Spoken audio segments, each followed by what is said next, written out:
Stéphane Rattino, bonsoir. Bonsoir. Tirage au sort ce matin pour l'ordre des listes.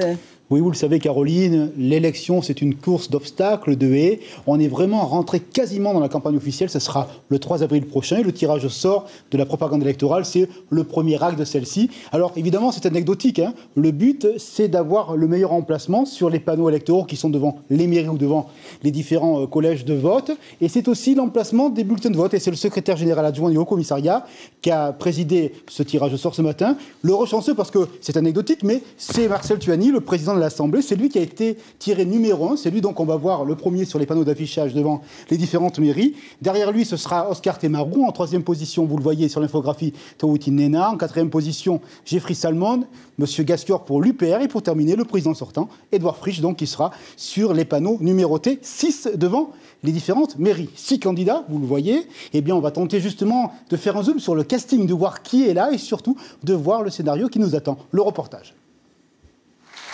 Les histoires d'amour finissent mal en général, en politique plus qu'ailleurs. Même si ce n'est pas nouveau en Polynésie, les déchirures entre les amis de 30 ans seront très vives cette fois-ci. Dans le camp autonomiste, l'affrontement entre le Tapura et le Parti Orange a quelque chose de la rencontre de deux plaques tectoniques. Après les législatives de l'an passé, ce sera la première confrontation entre les deux formations, avec toute la passion qu'une élection territoriale produit. Mais un affrontement inédit en fait entre le président sortant Édouard Frisch et Gaston Floss, inéligible, mais dont la parole est portée par Jeffrey Salmon. D'ailleurs, c'est la première fois qu'un non-candidat, présumé dans l'ombre donc, est aussi présent, jusqu'à imprimer les premiers pas de la campagne. C'est d'ailleurs contre ce duel fratricide que les autres challengeurs devront lutter. Ils ont obligation d'éviter par leur dynamique de campagne une histoire écrite à l'avance. L'espace, à vrai dire, est très étroit. Dans cette offre électorale, la présence de Marcel Tuani, le président de l'Assemblée, rajoute une cassure dans le monde autonomiste.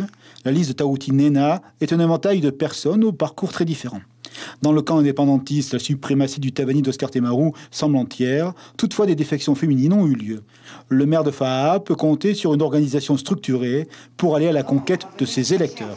Enfin, pour conclure, ce nouveau panorama en attente de validation, la liste Union polynésienne républicaine, une candidature de témoignage sûrement, dans un univers où l'affectif et l'importance des élus municipaux restent les clés du scrutin. Oui, et la campagne électorale, c'est aussi un moment privilégié pour interpeller les candidats sur les problématiques de la société. Stéphane, exemple, le nucléaire. Oui, car on dit souvent battre la campagne, mais parfois ce sont les citoyens qui vont directement démarcher les politiques. C'est le cas avec l'association 93, une lettre détaillée envoyée aux 6 candidats avec 5 points majeurs qui structurent la prose. 3 points intéressants. Tout d'abord, un changement de la loi Morin. Vous savez, c'est la loi qui permet d'indemniser les victimes du nucléaire. Un deuxième élément concerne une enquête de santé sur les maladies intergénérationnelles. Et le troisième élément, c'est un référendum local, justement, pour s'adresser à l'État français pour une reconnaissance plus grande de ce qui s'est passé autour de la question du nucléaire. 2 mots reviennent à la fin de la lettre, c'est justice et vérité. Et l'association prévient les différents candidats que leurs réponses seront soumises aux adhérents, sympathisants et amis de l'association. Justement, on parle de candidature, c'est un éventail que faire une liste. Cette fois-ci, on va s'intéresser à une profession particulière, en tous les cas, à des voies particulières, celle des syndicalistes.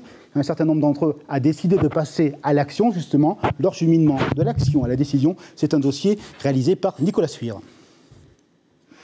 Après avoir mené plusieurs manifestations et entamé une grève paralysant le port autonome il y a quelques semaines, Angelo Frebo surprend bien des Polynésiens en étant candidat aux élections territoriales.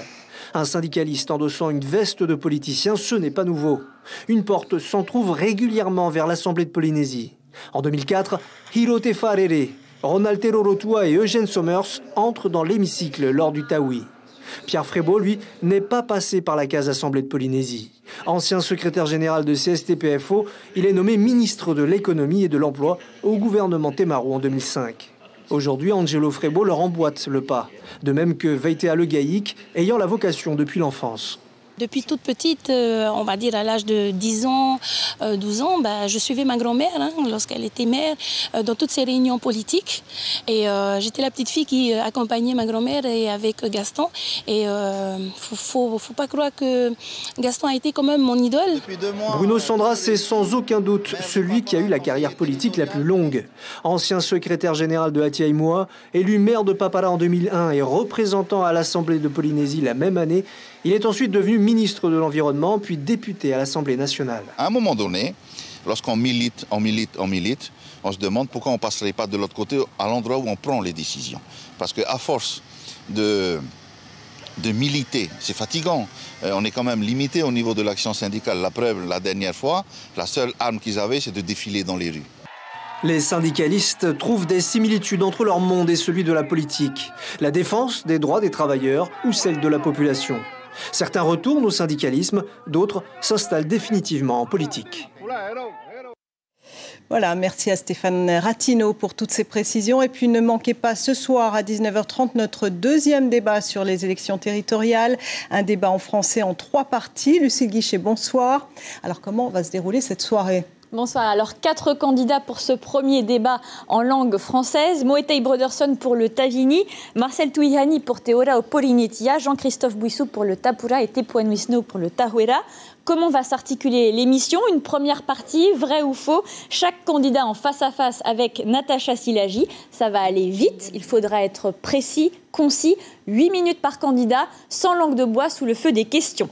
Puis tous ensemble, les 4 candidats, 3 parties. La première sur le social, avec l'emploi, les allocations, le transport. Une deuxième partie sur la relance économique avec les grands objectifs de chaque liste, les objectifs qu'ils visent, les projets de chaque liste. Et enfin, une dernière partie sur un thème d'actualité qu'ils découvrent, la condition féminine, en lien avec un débat de société. Ne manquez pas ce rendez-vous, c'est tout à l'heure, juste après le journal à 19h20. Merci beaucoup Lucille, c'est la fin de ce journal des élections.